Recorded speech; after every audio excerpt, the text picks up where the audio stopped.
आपण मैंने समस्त जानिथिबे शून्य धनात्मक पूर्ण संख्या नुहे कि ऋणात्मक पूर्ण संख्या नुहे किंतु काहेकि केबे भाबिछन्ते कि आपण मैंने जानिथिबे संख्या रेखा रे शून्य रो डाहाण पटे थिबा संख्या गुड़िक हेउछि धनात्मक पूर्ण संख्या एवं बाम पटे थिबा संख्या गुड़िक हेउछि ऋणात्मक पूर्ण संख्या किंतु दुखर कथा आज्ञा बिचरा शून्यटा मझिरे रहिगला सेइथि पई तो शून्य ना एकुलर होई परला ना सेकुलर होई परला एथरा मने रहिला तो शून्य धनात्मक पूर्ण संख्या नुहे कि ऋणात्मक पूर्ण संख्या नुहे आज्ञा आसंता आमे टिके पिला दिनर कथा मने पकेबा पिले माने संख्या गुडी को अक्षर रे लेख 1 2 3 4 5 थाउ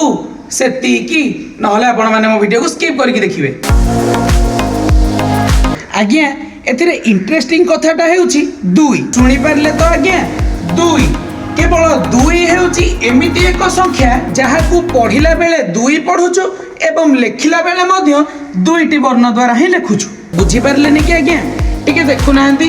11 लेखिबा पई 11टी वर्णर व्यवहार करा जाउ नाही मात्र 3टी वर्णर व्यवहार रे 11 लिखा हेउची आ 57 रो अवस्था देखु नांती आज्ञा 57 बदल रे मात्र 4टी वर्णर लिखा होईची किंतु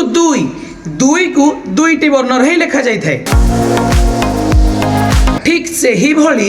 इंग्रजी रे 4 हेउची एमिति एक नंबर जहा को हमें लिखिला बेले 4टी अल्फाबेट रे ही लिखि दाउ अर्थात 4 कहूछु एवं लिखिला बेले मध्य 4टी अल्फाबेट रे व्यवहार करूछु